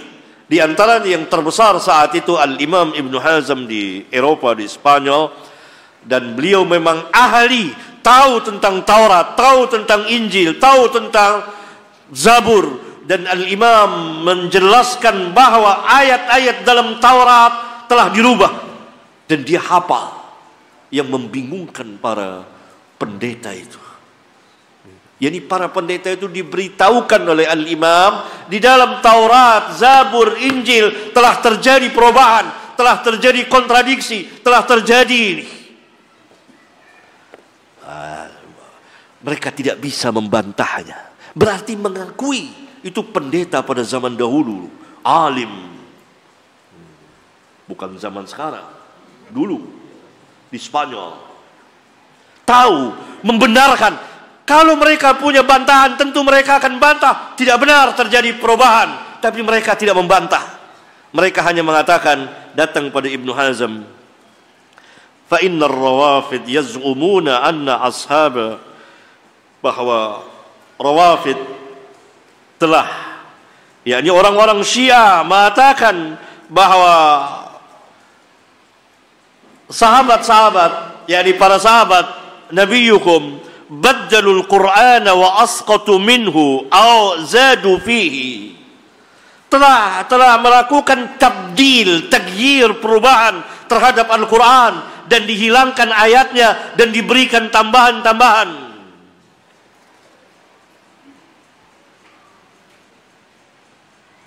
Kemudian kata Ibn Hazm, adapun perkataan mereka, yakni para pendeta Nasrani, bahwa Rawafid Syiah telah melakukan tabdilul Quran, perubahan terhadap Al-Quran, fa innar Rawafid laysu minal muslimin, maka sesungguhnya Rawafid Syiah itu bukan dari kaum muslimin.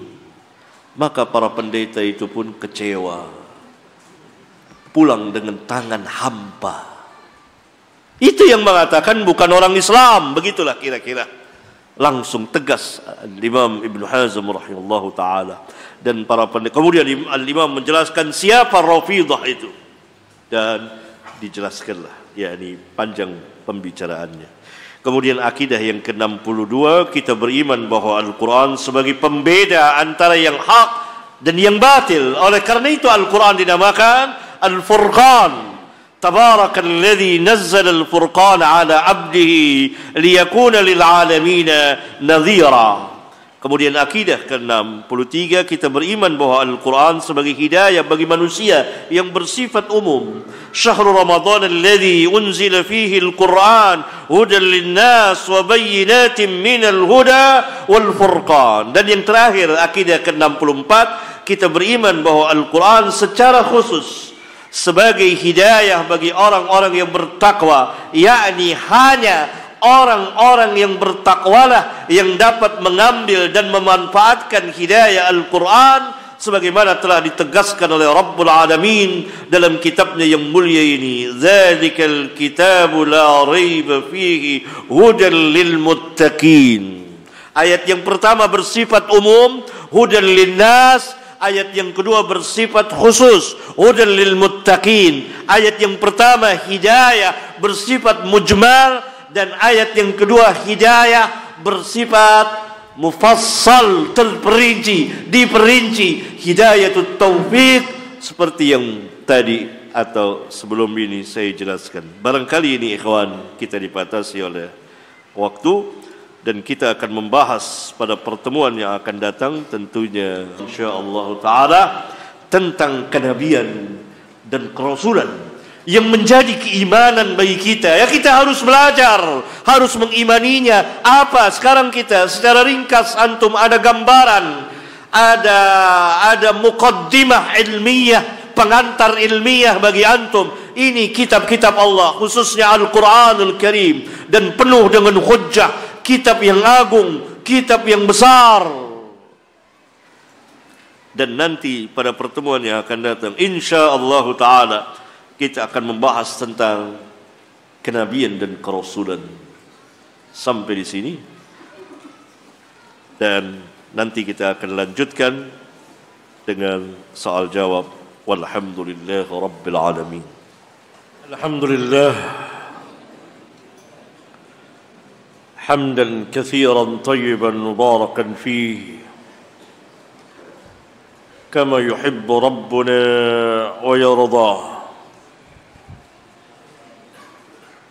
وصلى الله وسلم على النبي الرحمة وعلى آله وأصحابه ومن تبعهم بإحسان إلى يوم الدين وبعد.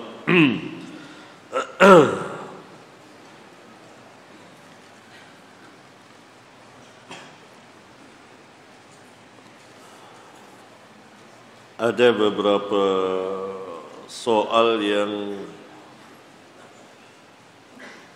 sampai kepada saya yang dapat saya jawab insyaallah taala. Di antara pertanyaan tersebut adalah, Assalamualaikum Ustaz. Waalaikumsalam warahmatullahi wabarakatuh. Pertanyaan, apa tujuan atau motif firqah sesat sehingga mereka memaksakan bahwa Al-Quran itu makhluk? Pertama,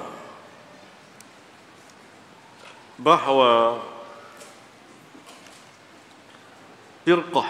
firqah sesat itu terbagi dua.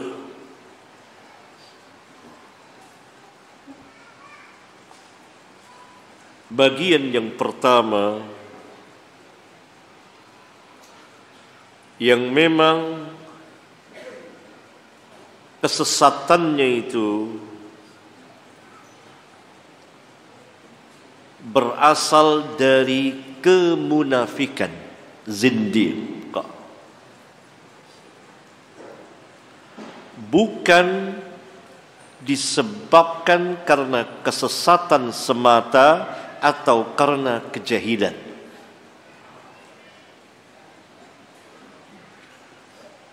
Tetapi karena kezindikan, kemunafikan, yang memang tujuannya adalah untuk merusak Islam dan mengacaukan manhaj dan akidah serta keimanan kaum muslimin. Yang masuk dalam bagian ini banyak sekali, dan tentunya ia tidak masuk ke dalam 73 firqah sesat yang ada pada umat ini, karena telah berada di luar Islam walaupun mengatasnamakan Islam. Contohnya seperti seruan adanya nabi palsu. Misalnya kita kenal dengan ajaran Ahmadiyah, Al-Qadianiyah.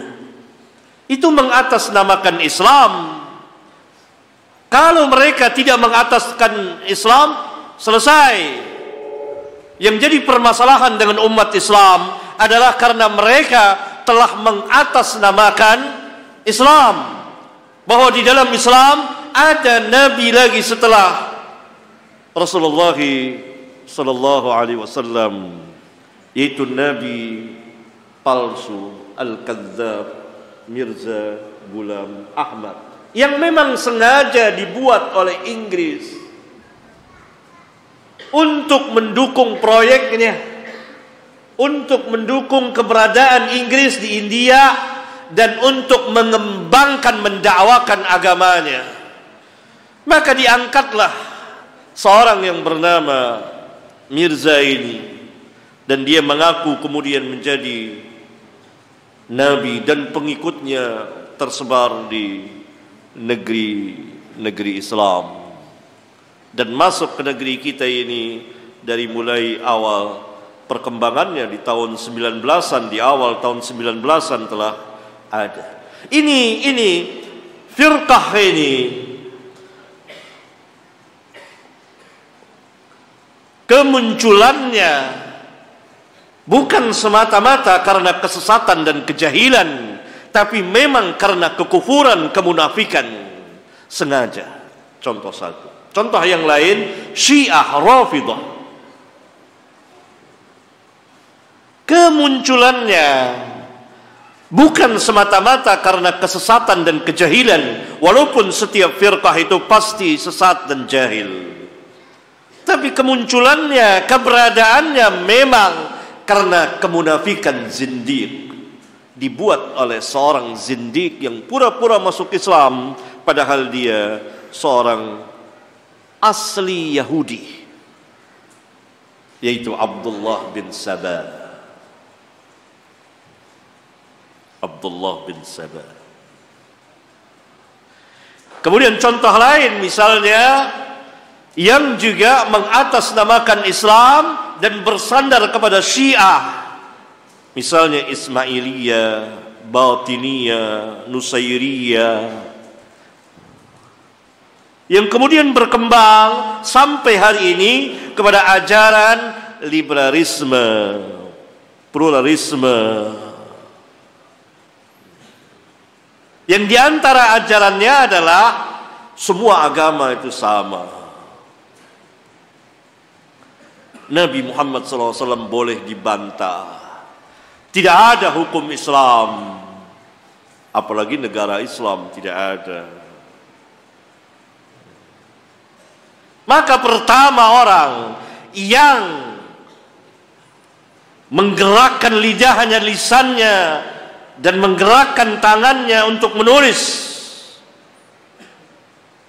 berbicara bahwa negeri ini, Indonesia, bukan negeri Islam, adalah kaum liberal.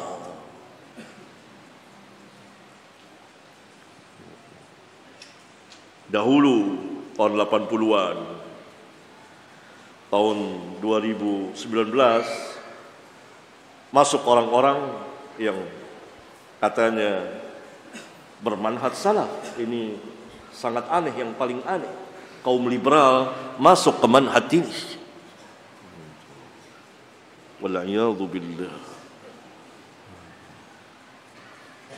Padahal tidak ada ulama, karena syiar Islam ada di Indonesia, ada di Malaysia, ada di Pakistan, dan syiar-syiar besar itu tanda bahwa negeri itu adalah negeri Islam.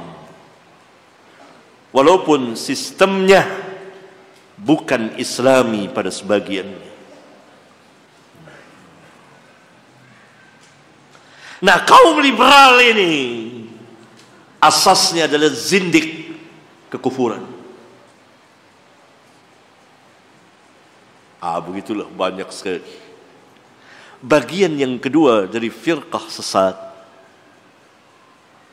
karena kesesatan mereka dan kejahilan,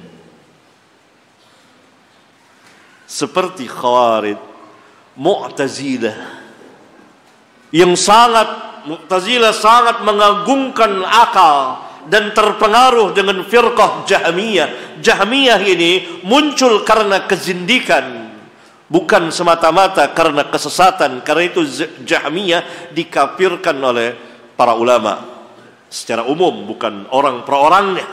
Kalau orang per orangnya adalah ditegakkan hujjah dulu. Begitulah. Maka tujuannya firqah yang mengatakan Al-Quran makhluk. Ada yang memang berasal dari zindiq, ada yang memang berasal karena kesesatan manhajnya. Saya kira paham ya? InsyaAllah ta'ala.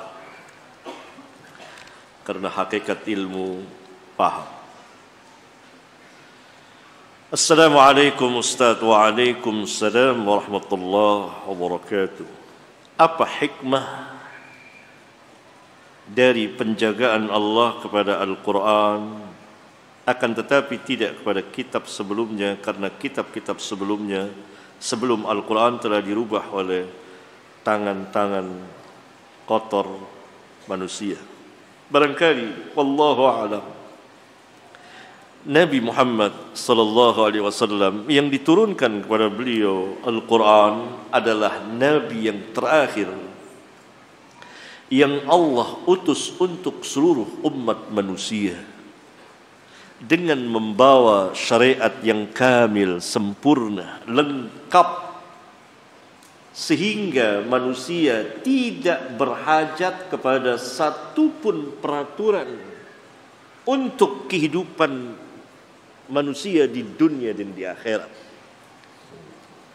Pokok-pokok kehidupan telah diatur di dalam Islam, tinggal manusia menjalaninya.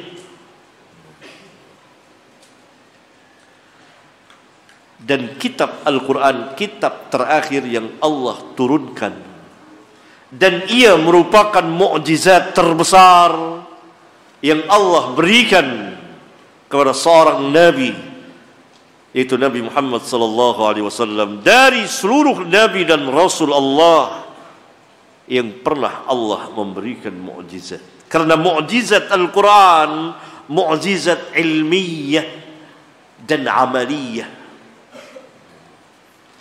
Ia dapat disaksikan oleh orang yang hidup pada masa turunnya wahyu, dan orang yang sesudahnya, dan yang sesudahnya, dan yang sesudahnya, sampai pada hari ini, sampai nanti seterusnya, sampai Quran diangkat. Sehingga tidak lewat satu zaman melainkan Al-Quran menampakkan kemujizatannya. Barangkali itu, wallahu a'lam. Pertanyaan yang lain tentang uzur bil jahal, yakni orang yang bodoh, orang yang tidak tahu, orang yang belum sampai hukum kepadanya diberikan uzur, tidak dikenakan hukuman, tidak dikenakan dosa, walaupun perbuatannya tetap dikatakan salah. Kalau itu dosa, maka itu perbuatan dosa, tapi pelakunya diberikan maaf karena belum tahu. Apakah seseorang yang melakukan kesyirikan karena belum sampainya ilmu tetap jatuh ke dalam kesyirikan? Jawabnya tidak. Perbuatannya syirik, tapi pelakunya karena belum tahu, atau karena lupa, atau karena keliru, tersalah, dipaksa, dia tidak dikenakan hukuman. Dalil tentang masalah ini banyak sekali, dan kita sebagiannya pernah membahas dan selalu membahas ini, karena beredar mazhab takfiri yang tidak memberikan uzur kepada orang yang jahil, padahal nas-nas Al-Quran dan hadis-hadis telah menjelaskannya, dan banyak sekali contohnya. Di antaranya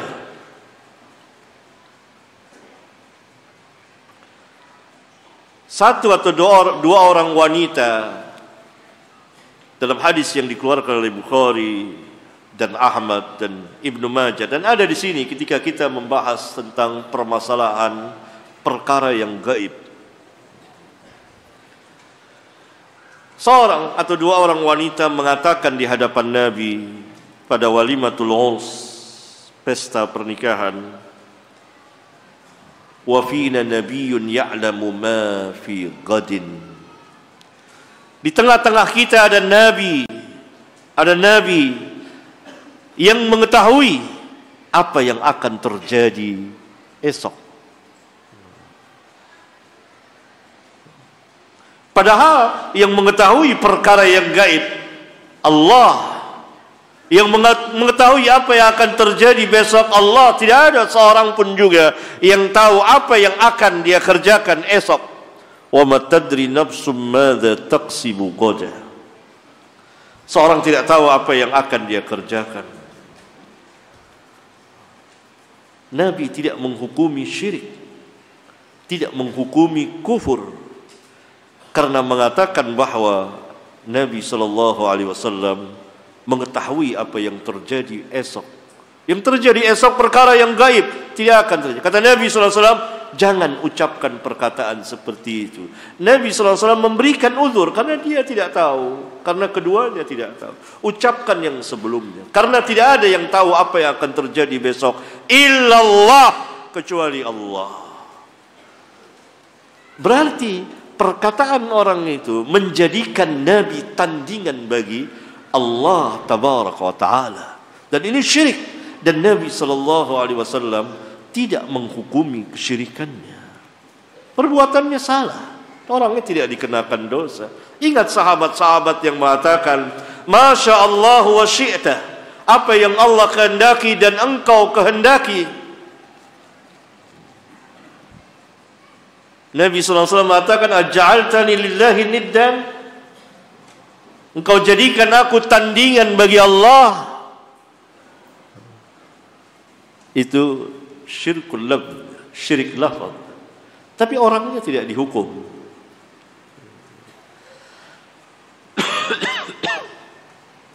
Banyak sekali hadis-hadis yang menjelaskannya. Dan yang terbesar di antaranya adalah kisah yang diulang-ulang oleh Rasulullah SAW, atau beliau sekali bersabda tapi didengar oleh banyak sahabat dan diriwayatkan oleh mereka. Kisah orang yang pada zaman dahulu, seorang yang melakukan dosa-dosa besar, lalu ketika dia akan mati, dia berpesan kepada anak-anaknya. Sebelumnya dia bertanya, bapak macam apa saya ini? Kata anak-anaknya, engkau adalah sebaik-baik bapak. Kemudian dia berkata, kalau saya mati, yakni saya telah mengerjakan perkara-perkara besar yang kalau Allah sanggup jika, maka dia meragukan kekuasaan Allah. Dia berpesan kepada anak-anaknya, nanti kalau saya mati, bakarlah jasad saya, jadikanlah jasad saya itu debu, kemudian tebarkanlah ke lautan dan ke daratan pada musim angin kencang. Karena jika Allah kuasa sanggup, lihat kalimatnya, jika Allah sanggup, meragukan tidak? Saya tanya kepada antum, itu kalimat meragukan kekuasaan Allah tidak? Meragukan. Karena Allah Maha Kuasa. Allah Maha sanggup membangkitkannya. Jika Allah sanggup membangkitkanku, niscaya dia akan menyiksaku dengan siksaan yang belum pernah dia berikan kepada seorang pun juga di alam semesta ini. Jahil. Dia berbuat demikian karena takut kepada Allah, takut diazab oleh Allah, tapi dia jahil sehingga dia meragukan kekuasaan Allah. Ini adalah kekufuran yang sangat besar. Maka setelah dia mati, dilakukanlah oleh anaknya, dibakarlah jasadnya, dijadikan debu, ditumbuk, kemudian ditunggu pada musim angin kencang, maka ditebarkan ke lautan dan ke daratan.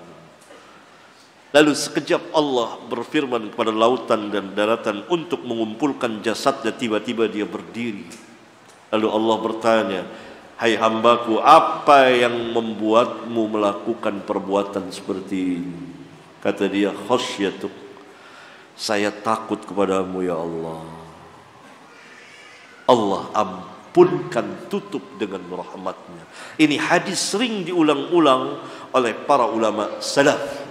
Wa ala ra'sihim, yang paling tinggi di antara mereka yang sering mengulang-ulang, Syekhul Islam Ibn Taimiyah rahimahullahu taala. Dan kalau pada masa ini Imamul Muhaddisin fi hadzal asr, pada zaman ini Syekh Muhammad Nasiruddin Al-Albani rahmatullahi alaihim jami'an, untuk membantah orang-orang yang seperti ini bahwa tidak ada uzur bil jahl.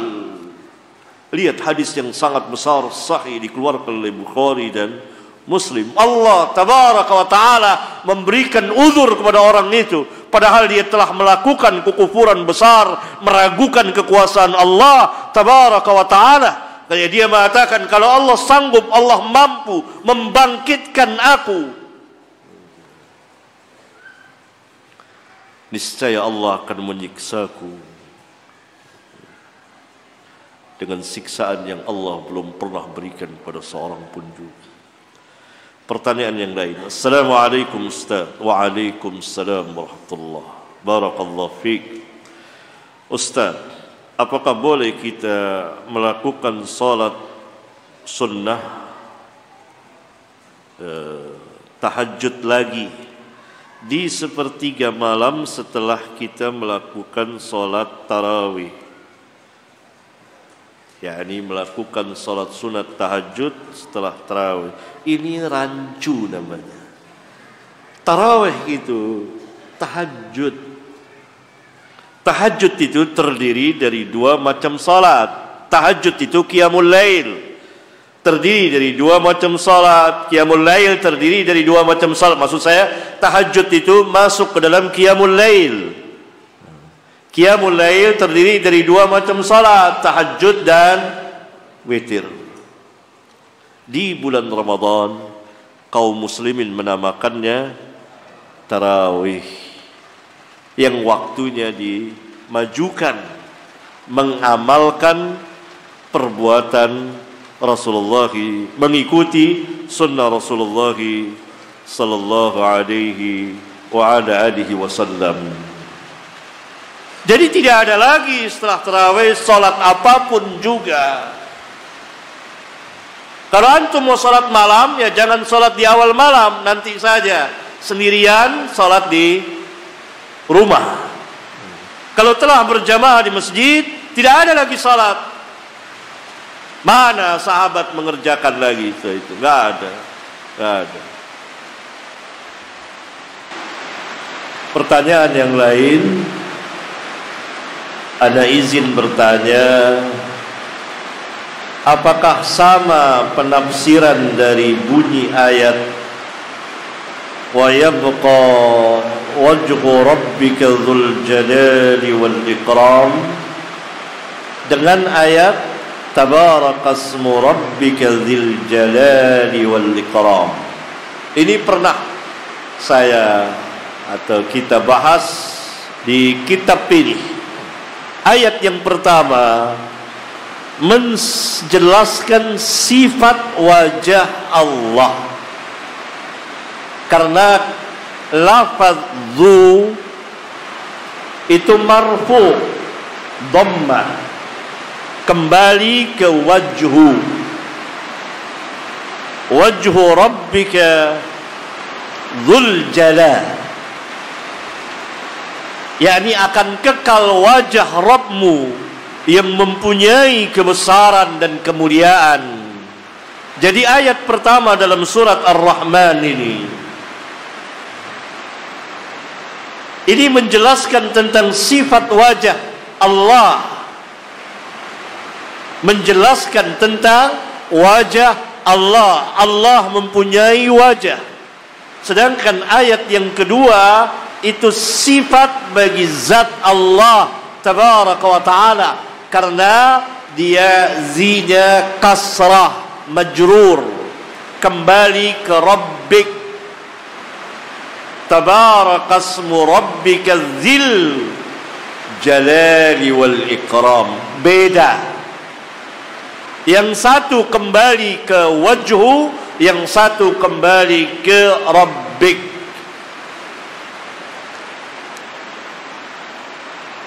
Dengar gak? Kacau pendengarannya apa? Jelas?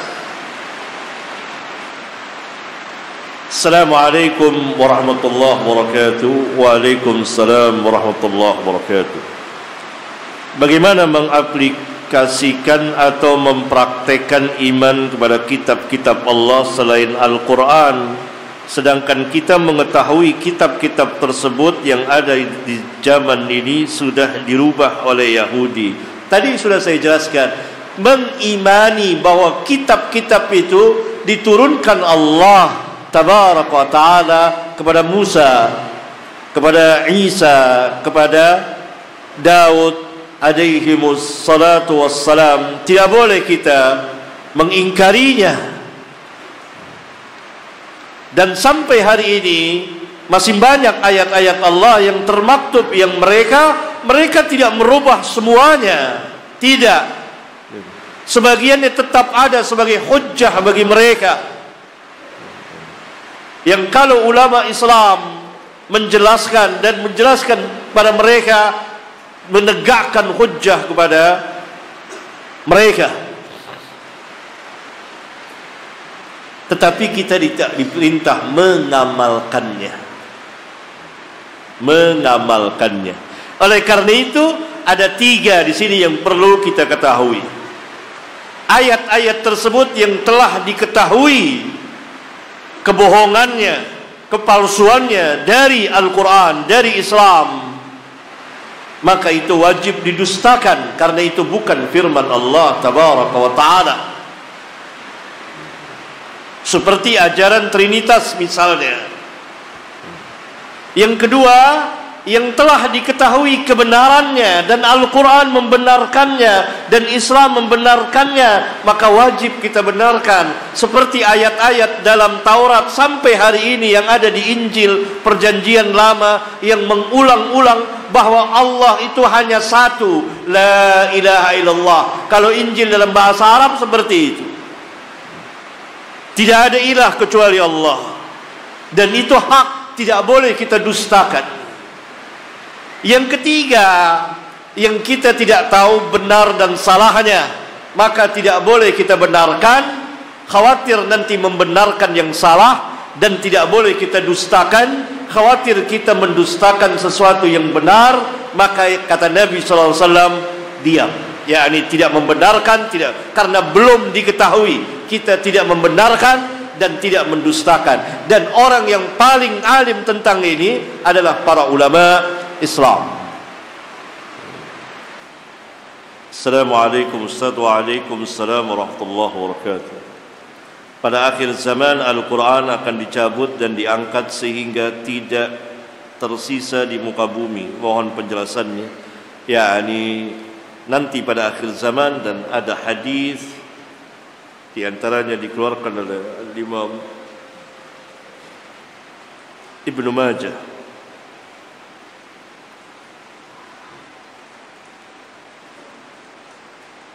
sahih bahwa Al-Quran nanti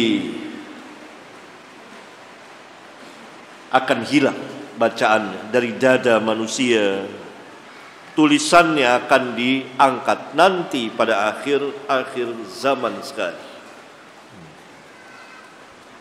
Itu benar, karena waktu sudah masuk. Barangkali ini ikhwan yang bisa saya jelaskan, karena pertanyaan-pertanyaan yang lain perlu penjelasan, keterangan lebih luas lagi, dan waktu kita tidak memungkinkan. Mudah-mudahan apa yang saya sampaikan ini bermanfaat bagi kita sekalian. Sampai di sini Subhanakallahumma wa bihamdika asyhadu an la ilaha illa anta astaghfiruka wa atubu ilaik. Assalamualaikum warahmatullahi wabarakatuh.